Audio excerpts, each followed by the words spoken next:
بسم الله الرحمن الرحيم.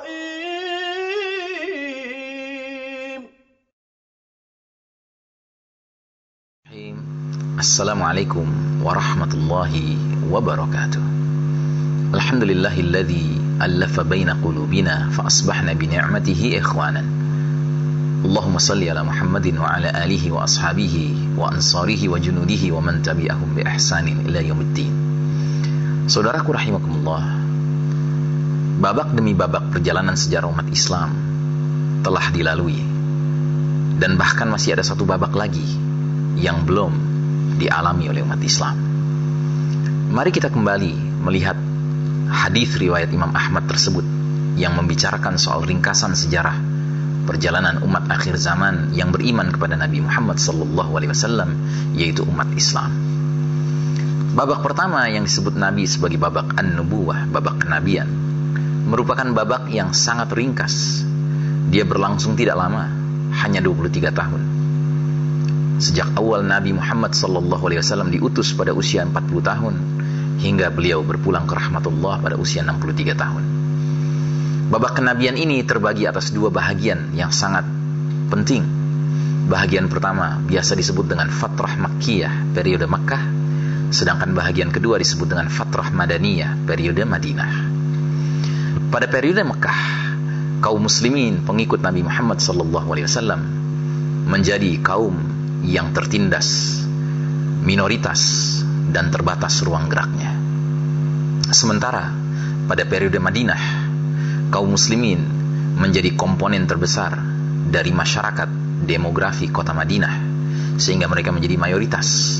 Dan oleh karenanya mereka leluasa untuk menjalankan agama Allah Ta'ala, dan mereka memiliki supremasi untuk menentukan perjalanan masyarakatnya.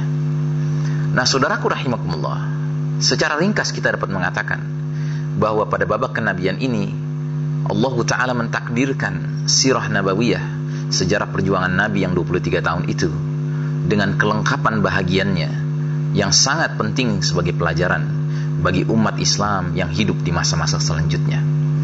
Bahagian pertama adalah bahagian di mana umat Islam hidup dalam kondisi mereka yang kalah, sedangkan orang-orang musyrik, kafir Quraisy, mereka yang sedang dominan dan mengungguli dan memiliki supremasi.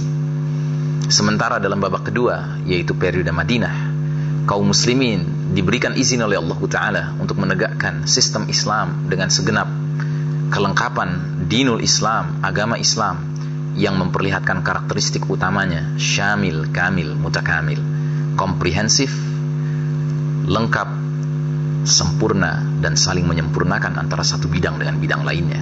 Subhanallah. Kemudian pada babak kedua, babak khilafatun ala minhajin nubuwah, inilah babak kepemimpinan para khulafa'ur rasyidin, para sahabat-sahabat utama, 4 orang jumlah mereka: Abu Bakar Siddiq, Umar bin Khattab, Utsman bin Affan, dan Ali bin Abi Thalib radhiyallahu anhum ajma'in. Tentu ada perbedaan di sana sini antara kepemimpinan seorang khalifah rasyidah dengan khalifah rasyidah lainnya. Tetapi secara keseluruhan, para ahli sejarah Islam yang jujur, yang adil, menyimpulkan bahwa ini memang babak di mana mereka telah menunjukkan diri mereka sebagai para pemimpin-pemimpin yang menegakkan khilafatun ala minhajin nubuwah, sebuah tatanan kekhalifahan yang mengikuti sistem, pola, cara kepemimpinan kenabian. Alhamdulillah.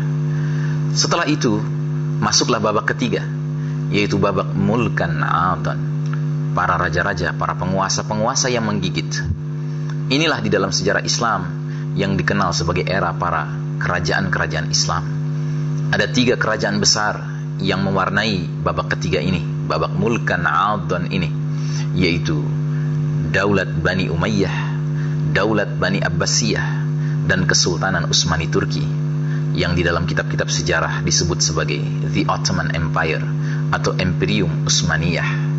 Babak ketiga, babak mulkan adan ini berlangsung cukup lama, 13 abad. Dan babak ketiga ini disebut dengan era raja-raja, karena seorang khalifah bila mana meninggal dunia pasti digantikan oleh keturunannya. Khalifah berikutnya meninggal, digantikan oleh keturunannya. Khalifah berikutnya meninggal, kalau nggak punya anak, digantikan oleh keponakannya. Pendek kata, sistem keluarga, sistem oligarki, sistem kerajaan. Dan kenapa Nabi SAW menyebutnya sebagai raja-raja yang menggigit?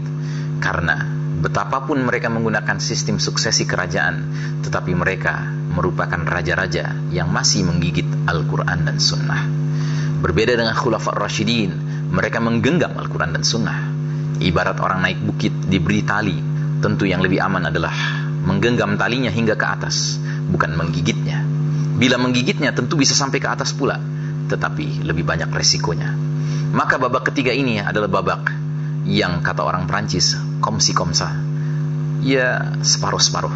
Ada kadangkala khalifah-khalifah, raja-raja Islam yang memimpin dengan adil, dengan baik, menimbulkan kesejahteraan bagi rakyatnya seperti Umar bin Abdul Aziz radhiyallahu anhu. Namun ada pula khalifah-khalifah yang zalim seperti Al-Hajjaj. Khalifah-khalifah yang bahkan memenjarakan dan menyiksa para ulama-ulama yang saleh dan istiqamah. Tetapi betapapun, babak itu adalah babak di mana Al-Quran dan Sunnah masih menaungi sistem kehidupan bermasyarakat dan bernegara umat Islam. Selanjutnya babak keempat, yaitu babak yang kita jalani sekarang ini. Inilah babak yang paling kelam dalam sejarah Islam, babak mulkan jabariyan, babak para penguasa yang memaksakan kehendak mereka dan mengabaikan kehendak Allah dan Rasulnya. Inilah babak di mana umat Islam semenjak runtuhnya khilafah Islamiyah yang terakhir, Kesultanan Utsmani Turki tahun 1924, menjadi laksana anak-anak ayam kehilangan induk, menjadi laksana anak-anak yatim kehilangan ayah, dan menjadi laksana gelandangan yang kehilangan tempat tinggal resminya. Saudaraku rahimakumullah, mudah-mudahan kesadaran kita bahwa kita berada di babak keempat ini bukan menimbulkan pesimisme dan kesedihan, tetapi menumbuhkan kesadaran, sikap, dan perilaku apa yang mestinya kita tampilkan. Kita akan lanjutkan, saudaraku. Assalamualaikum warahmatullahi wabarakatuh.